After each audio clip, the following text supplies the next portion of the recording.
तो ये बाप ऐसा है, इसे गीता में भी कहा है अव्यक्त मूर्ति ना। मूर्ति तो है लेकिन अमूर्त भी है। क्या? मूर्ति माने साकार और अमूर्त माने है जो देखने में ना है, अव्यक्त और व्यक्त।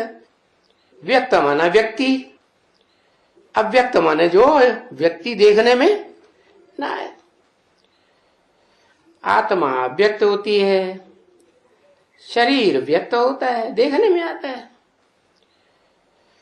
तो जो बाप व्यक्ति भी है और अव्यक्त भी है। क्या?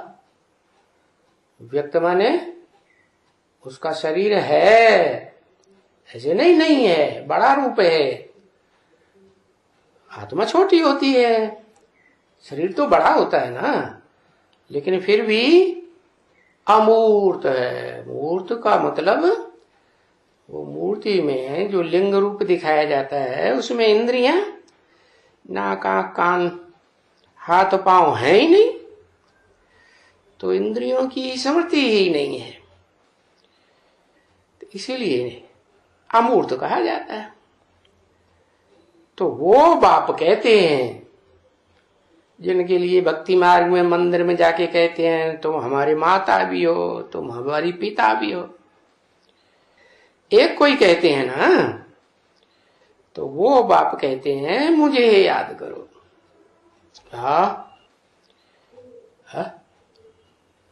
माम एकम याद करो।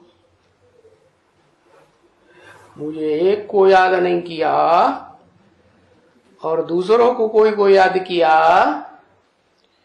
तो क्या हो जाएगा?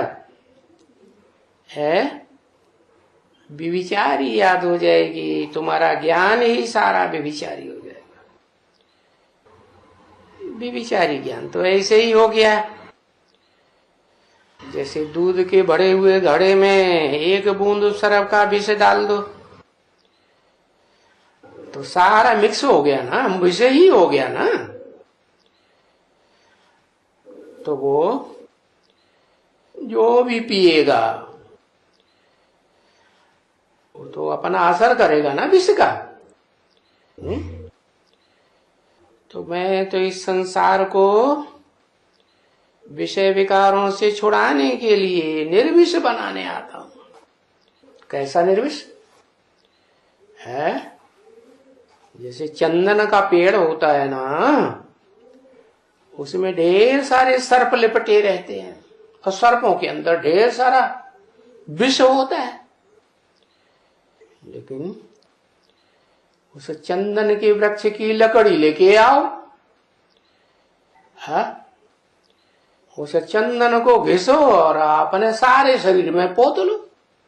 विष काम करेगा? नहीं काम करेगा। तो कवियों ने तो बात बना दी, कविता बना दी। क्या?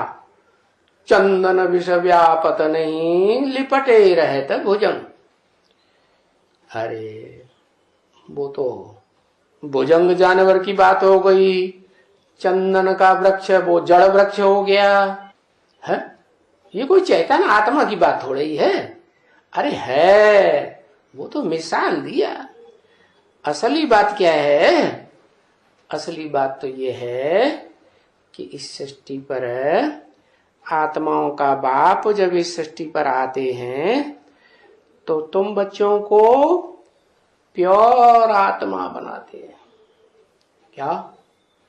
ऐसी आत्मा बनाते हैं जिसको देह की स्मृति का नाम निशान नहीं रहता, देह भान से परे।